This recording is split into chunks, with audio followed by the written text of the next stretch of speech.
Merhaba saygıdeğer arkadaşlar. Bugün size bu videomda anlatmak istediğim olay son günlerde gündemde dolaşan ve gündemi bayağı meşgul eden yurt dışındaki vatandaşların Türkiye'deki mal varlıkları, banka hesapları ve diğer gayrimenkullerinin bilgilerinin isteneceği konusuyla alakalı ve konunun da doğruluk payının yüksek olduğu ve doğru olduğu bilinen bu yasanın gündeme girdiği bu tarihlerde bundan daha acı olan, bu yasadan daha acı olan bir şey paylaşmak istiyorum. Bu konuda son günlerde bana gelen telefonlarla alakalı.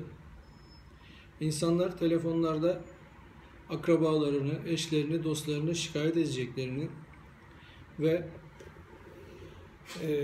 Türkiye'deki mal varlıklarını bulundukları ülkelerin Maliye Bakanlıklarına bildireceklerini, ihbar edecekleri konusunda ve bununla ilgili ne yapmaları gerektiğini bize soran telefonlar gelmeye başladı.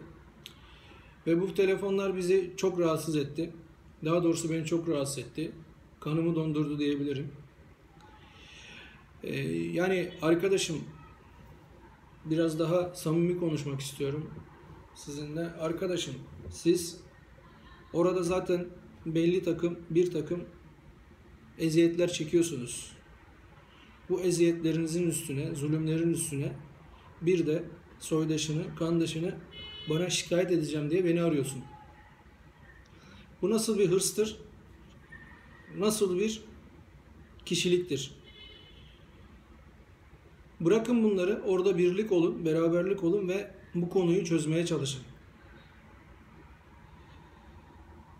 Sizin birbirinize atmış olduğunuz kazıklar yarın döner dolaşır senin de başını bulur. Yani işin açıkçası beni bu konularla ilgili lütfen aramayın. Çözüm sormak istiyorsanız çözümle ilgili bizleri arayabilirsiniz. Size her türlü desteği vermekteyiz. Vermeye de hazırız. Bu konuyla ilgili söyleyeceklerim bu kadar.